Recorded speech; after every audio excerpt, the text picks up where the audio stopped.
When people are trying to play Valorant on their managed device, it's usually like student interns and stuff like that that just so happen to get a device. It will set off an alert because the kernel level anti-cheat is Right. trying to screw with the kernel. I guess we'll just start off like if you can introduce yourself, Tom. I'm Tom. I work as a SOC analyst for a college, and yeah, I did Elevate Cyber for about 6-ish months before I landed that first internship, which eventually turned into the job I have now. Yeah, and I mean in that year you really climbed the ranks a lot, right? I mean, you're pretty much a senior level in the SOC, is that right? We don't have like a gigantic SOC.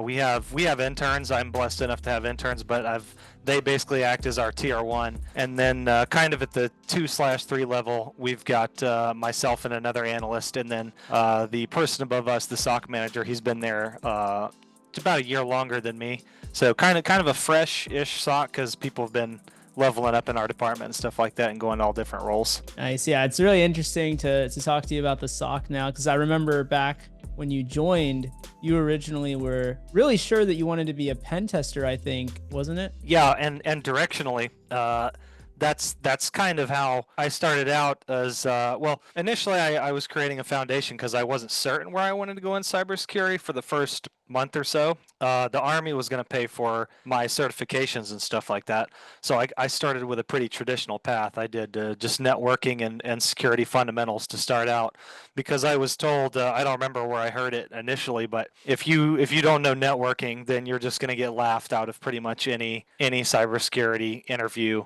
for the most part. My computer science background was was failing out of community college for reference. So after a single C++ class and regular college chemistry course, I was pretty much knocked out. So I went in the military, and that's how they ended up paying for a lot of my early foundation. But then I fell kind of into Elevate Cyber in about the second month ish, and I began watching material, began combing through it, and I still wasn't sure what job I wanted, but I knew just from that short experience that the hacking side sounded way more fun.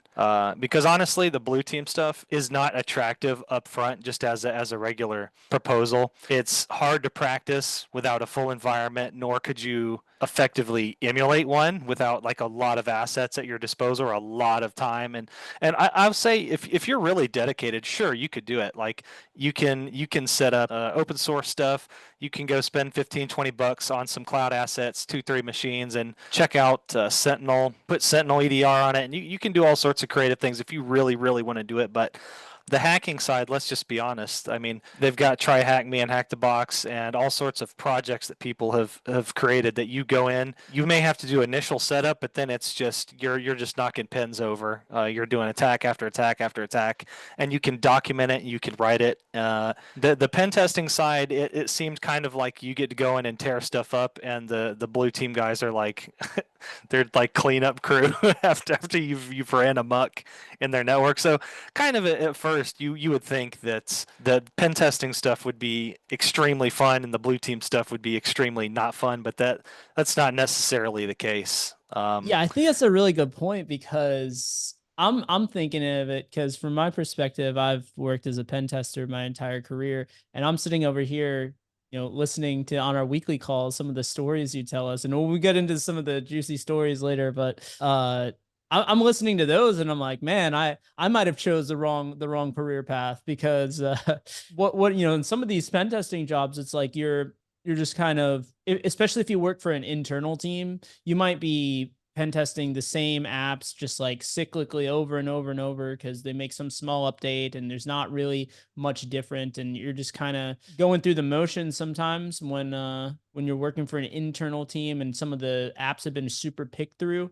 I know I had a few jobs like that. It wasn't until, a little bit later in my career where I was doing a lot of internals and doing some more exciting stuff. But in comparison, it sounds like SOC's not too bad because you can, especially if you work at a really big company or a really big place like you do, there are some interesting things happening, it sounds like. Yeah, and another thing that the SOC kind of has against it, and I'm sure anyone that is hunted for cybersecurity jobs can probably attest, it's not that the SOC salaries are bad necessarily, but as you know, things kind of suck right now. Everything's expensive. You're getting destroyed at McDonald's. You're getting destroyed at the grocery store, and like you look at the Well, salaries. I'm in Thailand. I don't know anything about that, sir.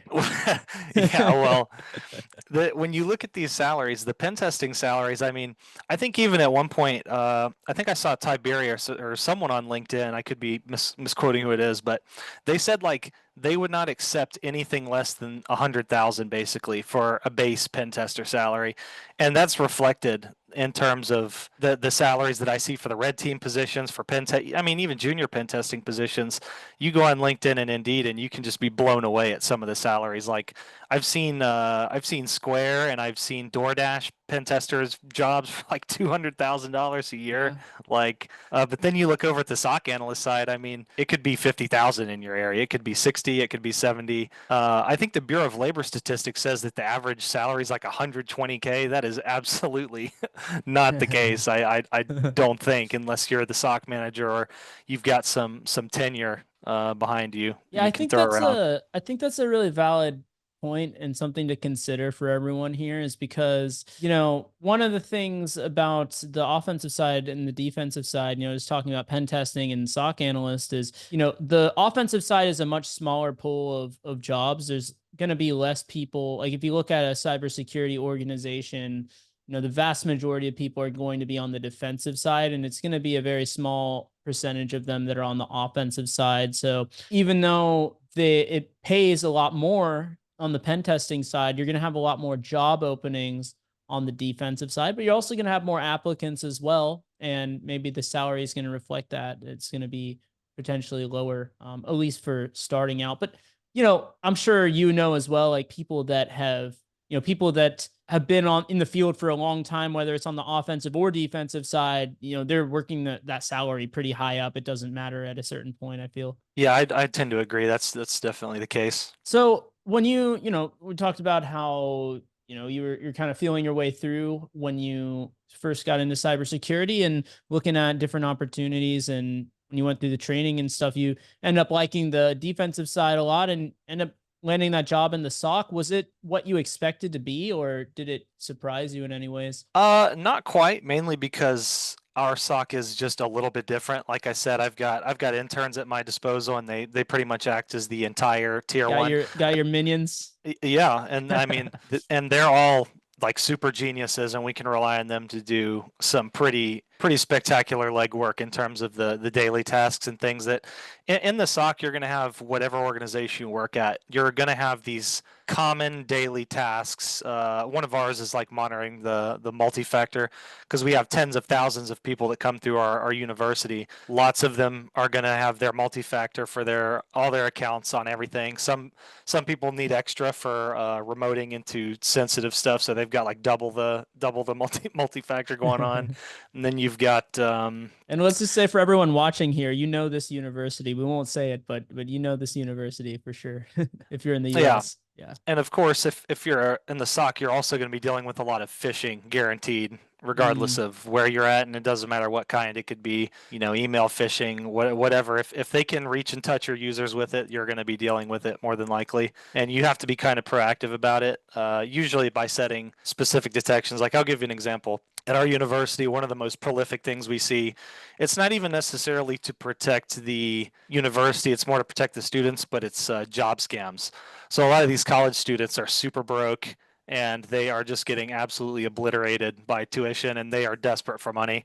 So the attackers know this, so they send out all sorts of phishing emails. They do if you guys haven't heard of the like check back and forth game thing before, basically they say you need to scan a check-in, especially with the proliferation of mobile deposits. Now they can scan you, give you a fraudulent check to scan with your banking app, right? And it's going to clear immediately, and the cash will become available. And then they're like, "Oh wait, we sent you too much, so you need to send us this much back to this account." And then the students will send the money back, only to obviously the check then bounces, and they're just SOL Yeah, I basically. remember when I was in college at Penn State, I was constantly getting the calls and the emails of like scammers trying to use like student loans and oh, you owe this and you owe that. Oh, go here, go to this link and all this stuff. Yeah, and I can't speak for what the daily tasks at other places. Different industries are all going to have their own little quirks and unique things that they're going to have to deal with, right? I'd imagine if you're working at a bank or if you're working anything government, you are going to have a much heavier daily workload because you cannot gloss over anything, really. Mhm. one of the advantages to working at somewhere like a university is like the users are going to do dumb stuff and they're going to be clicking all sorts of crazy things and downloading stuff. Like it's a real pain, but it's not that we're allowing like crap to go on, but there's a certain level of permissiveness where it's like you see something kind of funky and it's like, well, it's probably fine as long as they're not like pursuing it any further than what they're doing. I feel like Um, everyone watching this that's in college right now is going to be super paranoid for the next week when they know, like, yeah, you can see like more than people realize, right? As a SOC analyst. oh, we can see everything. So I there you can go, dig through your emails. demystified from the Well, source. I'll give you another thing. If you're at a university and they have a Cisco network, any company actually, and they have a Cisco network, there's something that's called the DNA Center. I can't remember what the exact acronym stands for. It's the Cisco Catalyst Center, yeah. And what it is it if your company or if Cisco built it out for you, it's basically a giant map and diagram of every single physical location that you have in your organization. So our university stems throughout locations throughout the whole state and obviously the main campus. And if I have enough information, I can go into Splunk. I can search your username. Splunk is a SIEM, and it helps you aggregate all your logs and comb through the data quickly, essentially. And I can find the access point that you're pinging off of, and I can go in the Cisco Catalyst Center and I can physically find your location. And it actually, I could estimate about how far you are from the router, actually, based on the RSSI Crazy. that the router's telling me. So that's one goofy little example. But back to the point of my expectations in the SOC. We have to facilitate basically the equivalent of an entire municipality. Because it is a college. It encompasses an entire town, entire area. It's a lot of cleaning up emails. It's a lot of just blowing up junk and stuff that's in the network that shouldn't be or on devices. And occasionally I do kind of pull my hair out at the goofball tickets that come through the queue. Like there's a lot of older people and there's a lot of also younger people that are also not savvy that are either asking something crazy or Yeah, I they are. posted that link the other day in our private group, but there was an article really interesting on that subject where they were saying how like Gen Z is becoming like, you know, pretty much just as tech illiterate as like some of the boomers. Like a lot of people think that, oh, like it's just the boomers, but actually the really young generation and stuff are having problems, and that's leading to security issues as well. Well, funny you mentioned that. Literally, not a joke. Just yesterday, I saw the worst phishing login page that I have ever seen in my entire life, and the two people that I had to reset their account yesterday because of it were in fact both like freshmen and sophomores or whatever they were. They were two young teenage girls, and I was like, "How in the world? How did you look at this page and think this was acceptable to put credentials into?" So it was So like very obviously like a scam. it was literally a blank white page with two blank spaces and then a blue button that did not even have the words like submit on it. It was just all blank. All they So know is that, you know, it's not a for mobile app. reference. They're like, what's this? Yeah, dude, it's bad. So, but yeah, there's overflow. If you're in the SOC, you might get a little bit of overflow from the tier one help desk, who is the layer basically just before you. And if there's any security aspect to the ticket at all, basically they go, oh, security, and just kick it right over. So you might see some of that. There's these little weird recurring, or not recurring, but these weird things that occasionally will happen that can't be ignored. I'll think of an example. Oh, so there's been a trend of Valorant players on the network on managed devices. And if you know anything about Valorant, it has Vanguard anti-cheat, Mm, right? yeah. And this is a kernel level anti-cheat. So when people are trying to play Valorant on their managed device, it's usually like student interns and stuff like that that just so happen to get a device. It will set off an alert because the kernel level anti-cheat is trying Right. to screw with the kernel, and the EDR is like, "What are you doing?" So it's popping alerts for process injection and stuff like that. So I actually went to war with the Valorant players in our network recently, and I exploded. First, I exploded all of the Valorant executables across the whole environment. There was like 20, 30 of them. But then I went to war with all like Riot or whoever makes whatever Yeah, games, right. and Yeah. I blew up all of the Vanguard executables after that, and I said enough. And then anybody else still playing Valorant after this, I guess I get their computer confiscated. I wonder if Uh, like the Valorant anti-cheat starts freaking out because of the EDR being in the kernel as well and hooking stuff. oh well, I hope they get banned after I blow their Vanguard out and they're get caught playing without it. But I'll give a couple other like goofy examples of things you might deal with that you probably wouldn't expect. Sure. So another one was recently we had an issue where Microsoft updated like their fingerprints or something. And if you're familiar with Microsoft Quarantine, basically whenever some crazy email comes in and you have like a paid for Exchange tenant, basically, it's going to gobble up some of the nasty emails automatically and put them in quarantine. Well, whatever they did about a week or two ago, it caused a problem where all of our printers and scanners that sent emails automatically, basically, started getting quarantined in mass across the entire campus, and it was the biggest nightmare ever because regular users they can't just release their emails if it's like a high confidence fish, so you had to go through and and release all of them. So stuff like that can happen, like little technical glitches in your detections and things that cause your environment to just freak out. And then like personal project I've got going on right now is I'm trying to hunt down all instances of remoting software in our environment because I mean there's everything. There's like VNC, real VNC, log me in, splash top, bombgar, just regular RDP. What's another? AnyDesk. There's all these remoting softwares that are just like it's like the Wild West out here. And the thing that makes it complicated is some vendors actually use it that are associated with the college and are trying to actually do Oh. stuff. But then there's other people that are just like screwing around using like what's the goofy one? Rust Desk. That's the one that pissed me off when I saw it. So there's all these little things that you don't expect to be dealing with on a day-to-day basis when you're in the SOC, but ultimately you are trying to facilitate the university continuing, or in my case, the university.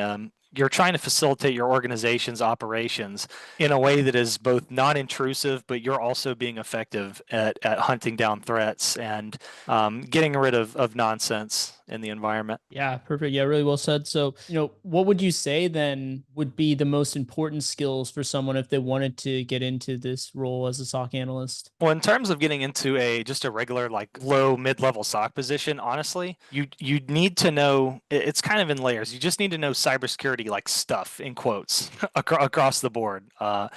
It's you have to know networking. I would say like at a minimum, if we're talking bare minimum, you have to know networking and protocols and things that are relevant to how computers are working. Right? You just have to. You need to know, SMB is like a file sharing protocol. You need to know SSH is for, connecting to devices. SQL is database. FTP, storing files, moving files, etc. You have to know that because if you don't, and you go into an interview and they ask you, like, I don't know, you see a non-IT user SSHing to like a server, what do you do? And you'd be like, uh. So, or if they ask you like, we have a slash, I don't know, whatever 20 network, how many devices is that? And it's like you can't even do like the finger trick or something like that to work backwards and figure it out. So, you have to know networking. It is just the way it is, and of course, like basic protocols, how computers work. What's a hard drive, a plus level stuff, and then beyond that, then you need to know the actual security stuff, right? You need to know, what phishing looks like. Not it's not exactly complicated, not rocket science. You need to know, what are common threats that everyday users would deal with. Like if you see a user download, like I was talking about earlier, remoting software. Let's say that an alert fires and they've downloaded AnyDesk, and then that you get an alert that screenshots are being taken. It's like, well, that's not good for obvious reasons. It's just it really is not even.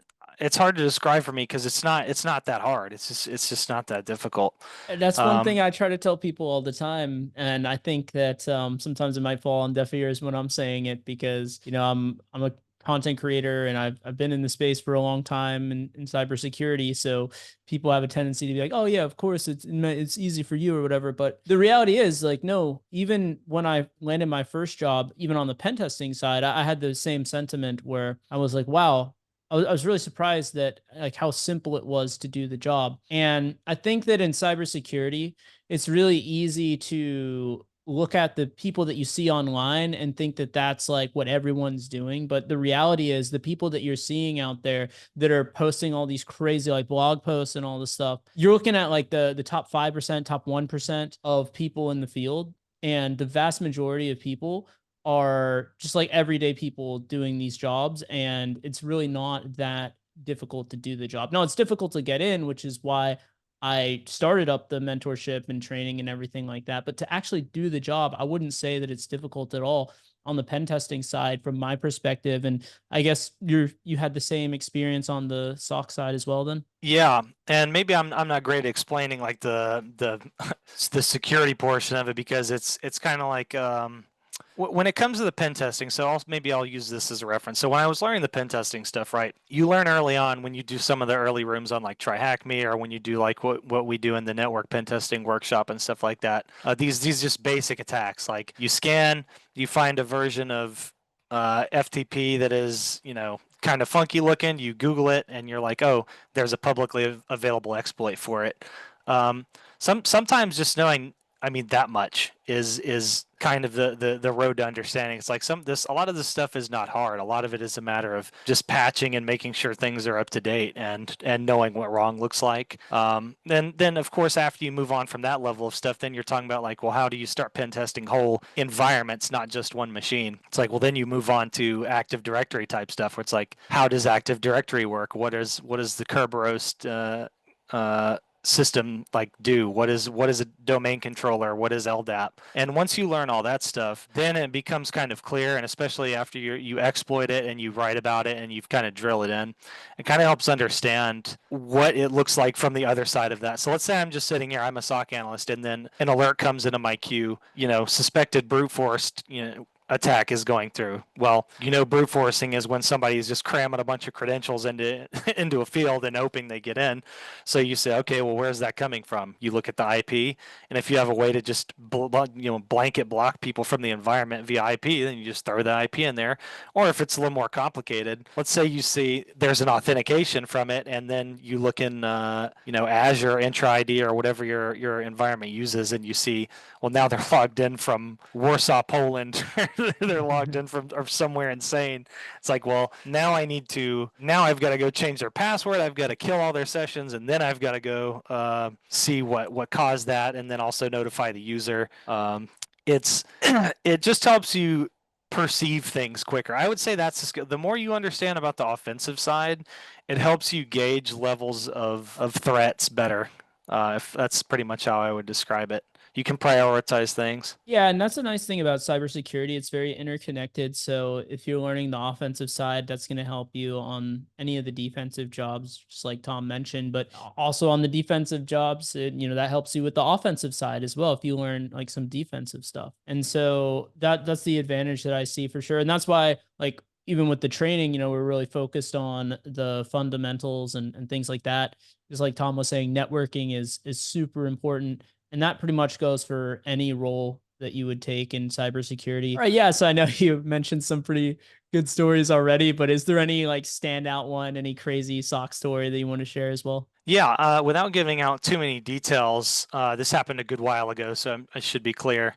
Um, we received notice from I was standing around with my big boss, and we had received notice from a three-letter agency who was monitoring a threat actor that they thought one of our devices had got. And we had, as it turned out, after he got on the call, we all rushed back to our computers and sat down, got in a little Zoom call.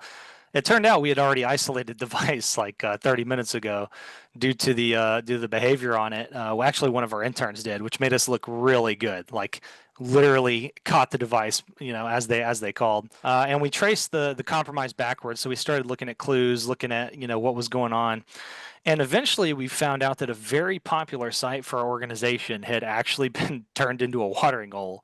And you may be wondering how in the world does that happen. For those that don't know, like a watering hole in terms of a site would be they did something to compromise the site, and now any users that go to that site are all going to get some sort of infection, or maybe they're getting their credentials stolen, or whatever the case is, whatever's embedded into the site.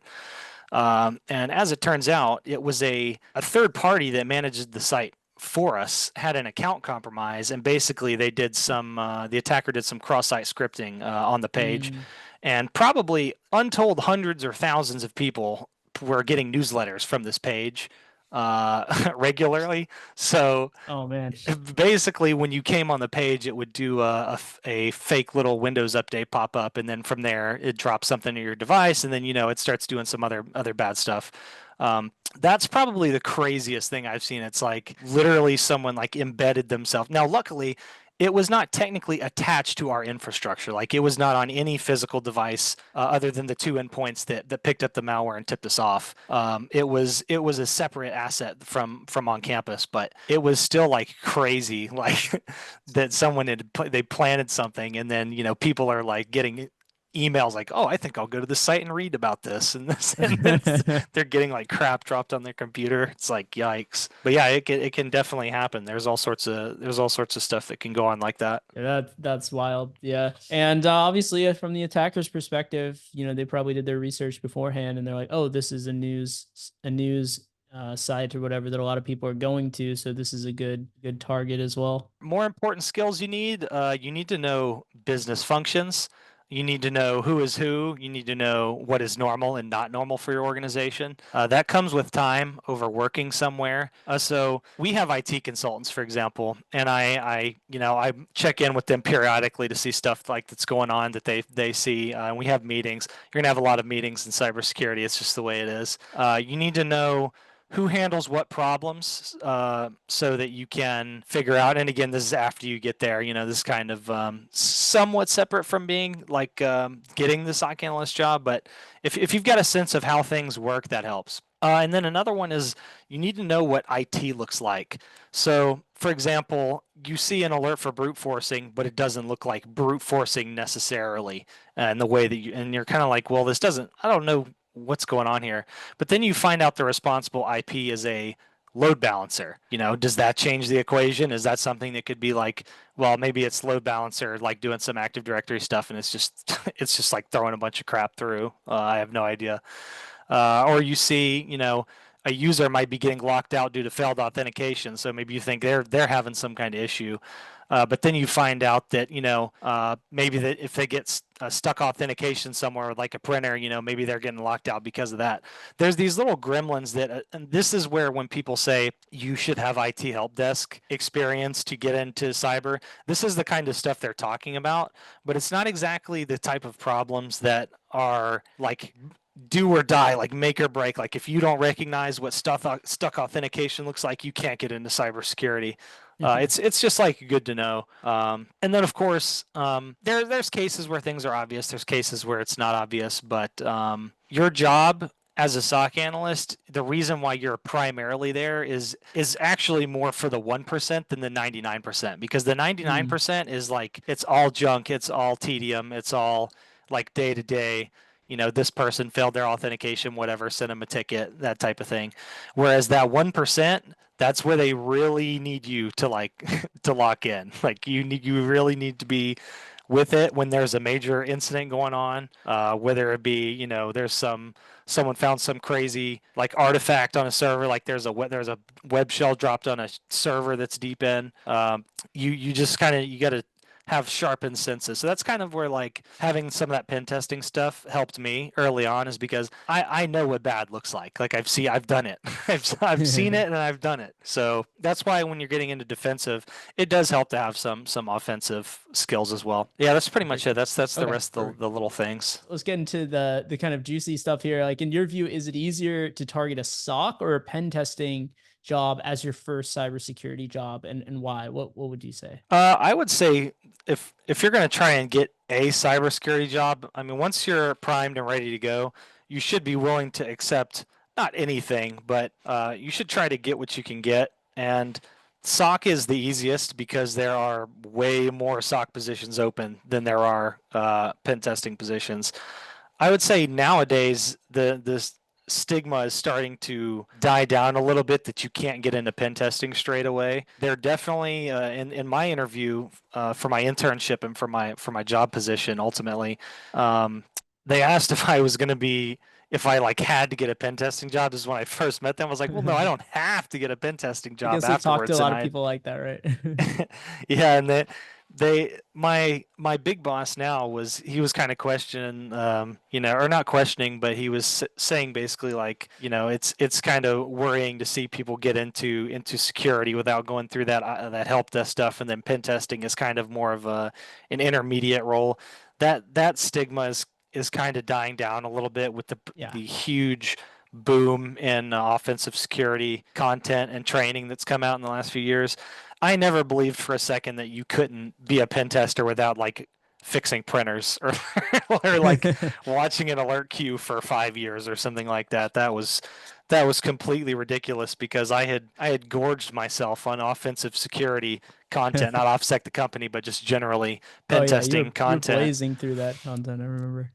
And I could report on it and speak intelligently about it, and I just didn't for the life of me understand why you would need to fix people's laptops with a screwdriver and sit in like your CrowdStrike portal for 8 hours a day for 4 years before you would be allowed to be a pen tester. But yeah, I Yeah. would say SOC analyst, you should try and go for it if you can get it. But I mean, if you can get the pen testing job and you've got the chops for it, then by all means, go for the pen testing job. Yeah, what I would say is, and that's why I'm glad to have you on the channel, because there are a lot of misconceptions about the defensive side and SOC analyst, and I think a lot of those roles get a bad rap. But as you guys can hear firsthand from Tom, and let me just tell you, all those stories were new to me. I mean, it was like every week he was on here telling us some crazy stories, and it's really interesting, like what you can do on the defensive side. So I wouldn't sleep on these roles necessarily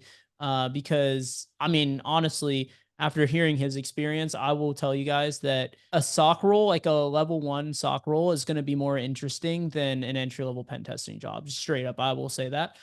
Because a lot of the stuff that you're going to do as an entry level pen tester is probably going to be related to running scanners and validating the findings manually and things like that. And you're going to be doing a lot of web app pen tests, but a lot of things, unless you're working for like maybe a consulting firm, a lot of the stuff is going to be kind of pick through applications and things like that. You're not going to be getting to test the more interesting applications. That's going to be more senior people on your team doing the internals and things like that, chances are, unless it's just like a really small company that you're working for that you might be a one-man shop, then okay, maybe you will. But yeah, that's generally what I've experience and what I've seen other people experience as well for those early jobs. But I would say that for what you should target going in, I really think that what you should base it on is not what's easier or harder, but rather what are you more interested in.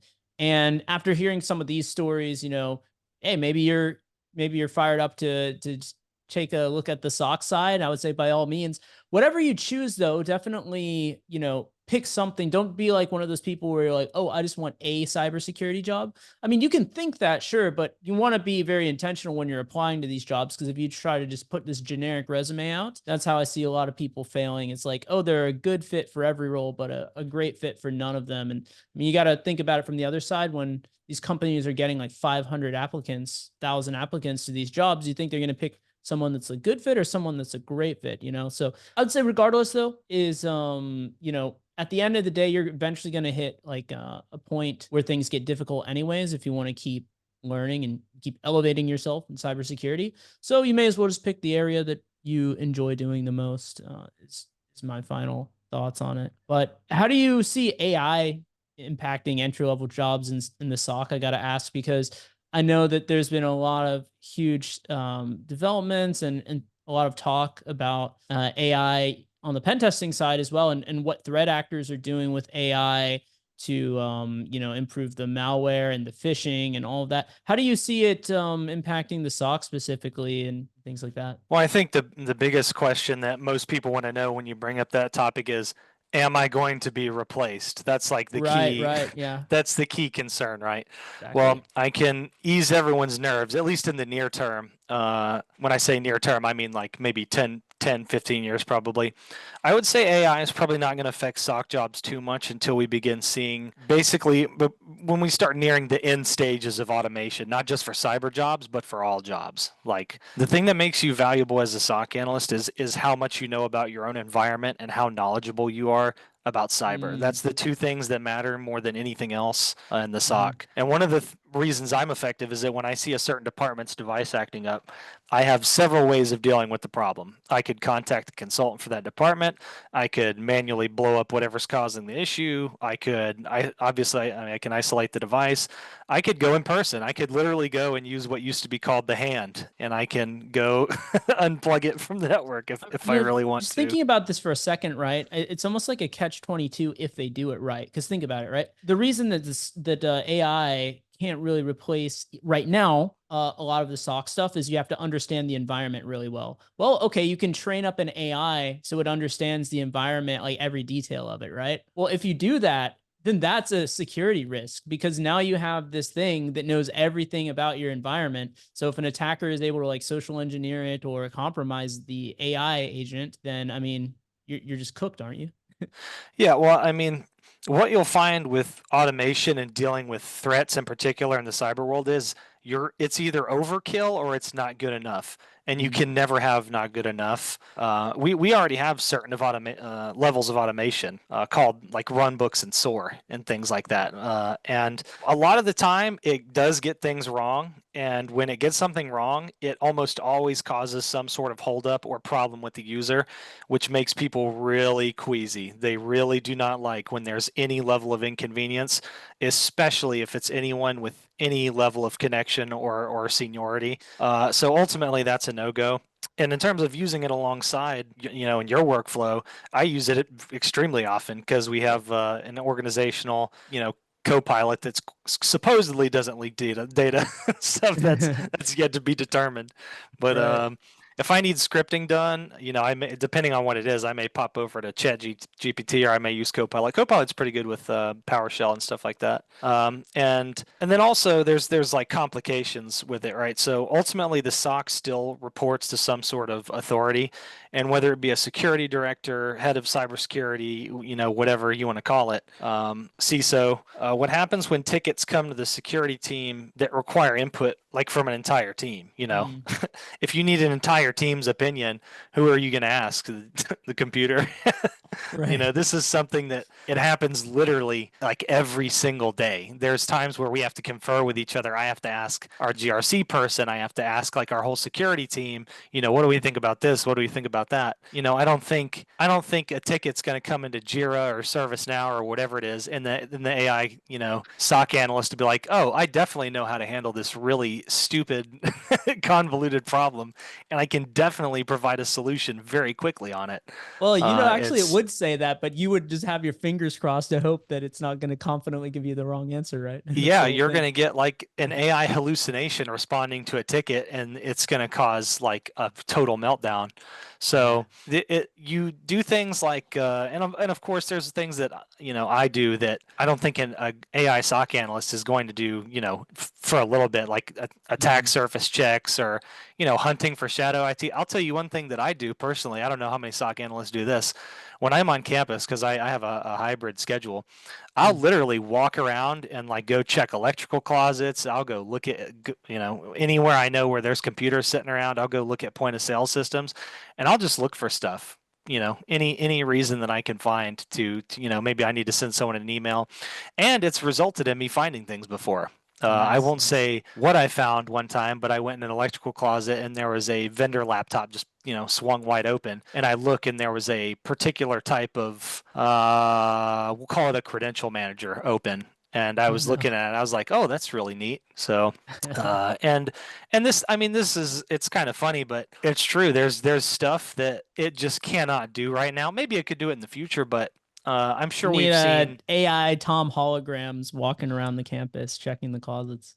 Well, yeah, and of course there's also we've seen things like which one is it that can plug into like everything right now? Is it Claude? Claude that can hook into all sorts of stuff and just do stuff. I haven't done that much research on it, but I know they just released GPT-5, so they're really competing with Claude and everything. Because Claude had there like the better coding stuff. yeah, there's these like AI workflow bros that are like, dude, you just plug it into everything, it just does Well, stuff there's one for called you. Abacus AI where it has like all of the AI.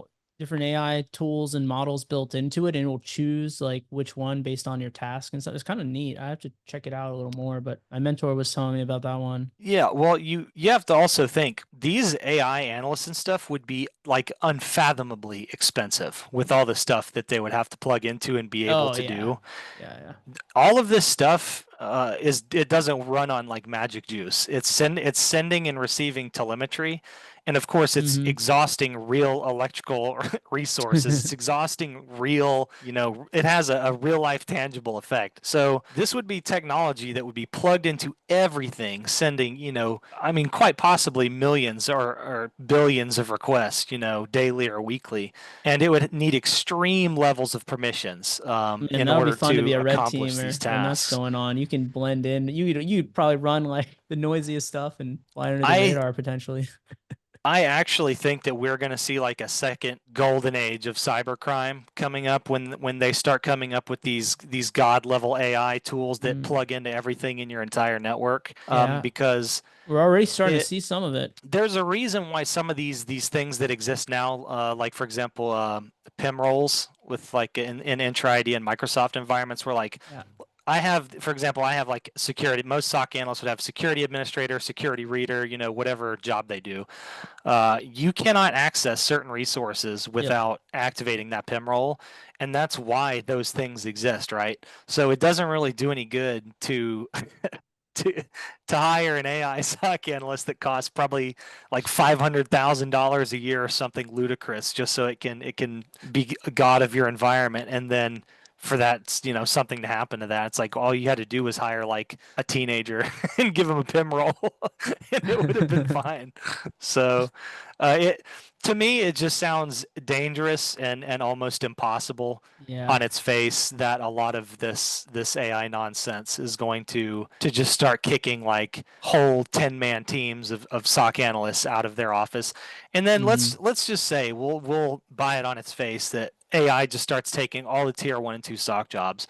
Well, I guess all you're going to have to do is make sure that you're the last remaining supervisor because ultimately, right, as much as we trust AI, everyone pretty much universally agrees that like there's going to have to be overseers because the AI Oh is yeah. going to Oh do yeah. something crazy at some point.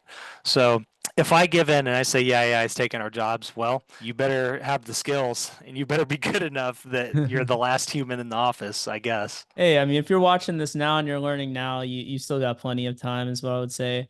So, I mean, yeah, I would say something similar on the offensive side as well, where I'm using AI all the time to improve what I'm doing and focus on the more critical issues and stuff like that. I think in the short term, AI for a pen tester is gonna maybe automate some of the low hanging fruit stuff, automate some of the more painful tasks like having to do report writing and stuff, make that easier, and really allow us to focus more on the real critical stuff. But yeah, similar to what Tom was saying with the sock side, I would say the same thing on the offensive side as well, where I don't see the core stuff being replaced anytime soon. And actually, on the topic of AI, it's affecting pen testing tremendously, but in the opposite way of what a lot of people would expect. There's actually been 40% more vulnerabilities in applications written by AI code. Actually, maybe I'll link that in this video on the screen or something. There's an article by the CEO of Sneak recently. You know the Sneak, right? Like that vulnerability, called the vulnerability company that they track all these vulnerabilities in software and stuff like that. Well, he recently came out with a statement saying that 40% more vulnerabilities with AI written code. Yeah, the vibe coding and everything has been like really blowing up lately. And I'd even been citing that 40% metric for a while before this article came out because I'd heard that through other channels as well, saying that actually there's more vulnerable stuff coming out. And, going into kind of what Tom was saying from his perspective on the SOC side, how like, okay, this kind of breaks down in practice if you think about it, because this, and this. Well, if you think about on the pen testing side, when you're pen testing different applications and stuff, and now you have AI that is producing insecure code, and all these people are vibe coding these solutions now. That's becoming increasingly more common. And let's be honest, if they're vibe coding everything, they don't understand how the system works as well because they didn't write a lot of that code. They just prompted an AI to do it. And if you think right now, or let's say a couple of years ago, that the people actually writing the code didn't know what the hell was going on, they didn't know like their own their own system. Imagine when the stuff is all like vibe coded and there's like more vulnerabilities out there and no one understands how the system works. How are they going to secure the system when they don't even know how the system works because they didn't build the code? And there's, I don't know, like the AI built it and I don't know. Oh, there's a security issue. Let's just ask the AI to fix it. I don't know, man. Like, it's going to be complete chaos, I think, in the near future. If anything, good for cybersecurity jobs, though, I would say. Yeah, and another thing is, in order to make this magical, AI analyst automation work, there's a lot of really expensive stuff that would all have to suddenly be able to play nice with each other. I mean, any SOC you go into is going to have different tools, but let's make up like one whatever whatever name you want for the SOC. And let's say that they use like Splunk for their SIEM and they use CrowdStrike for their EDR, XDR, whatever. And then they've got like Proofpoint for their post delivery mail remediation, and they've got Google environment, so they got G Suite, but they also have Outlook environment. Maybe they've got like one department uses one uses the other, or whatever, full time, part time, whatever. You're going to have, and then of course we're talking about the AI SOC analyst itself. Presumably a company is going to come up. First off, the only companies that are going to be able to come up with these type of tools are going to be the big companies. It's going to be, it would be like Microsoft, it would be CrowdStrike, it would be Yep. Palo. Oh, Palo for the firewall too. That's another one. Which that's more the network engineer, but you get the point. Yeah. You're going to have a almost like magical ethereal AI tool that is hooked somehow into every single one of those tools, and it is going to have to be able to have like all of the permissions to do all the things across all Complete those God tools. mode tier of All privilege. it literally is like in my mind, I'm thinking of like an octopus or something, like reaching into all the tools and like controlling the matrix. It almost sounds like laughable. Really, if you really sit down and think about it, it is like That is one of the it's things, right? not Like we started possible. off with a plausible question that everyone had, but like the more we talk about this, the more ridiculous it sounds that it could ever possibly anytime soon replace it, let's say. Right, and above all else, it's a permissions thing. It's like even True. now, I'll put it this way: there are certain things that even I cannot do. I have a lot of power on the network, obviously, but I there's even things absolutely that can't. I cannot do because of things like least privilege that are actually applied in real practice. If you're working at a serious organization, like I can't just go into like the Exchange admin center and just start tearing stuff up. And I Like, mean, as an extension so, of that, there's probably not a single person in that entire university that has the level of access that would be required here. right, and that's where we're talking about like And to if there to was, give. that would be a security issue, by the way. Yeah, and that's why there's very few global administrators from in like a Microsoft environment. There's very few of those people, and they usually have separate accounts and things like Yep. that. You just cannot trust all of that power to something which runs on electricity. Like it's just not. It doesn't make sense.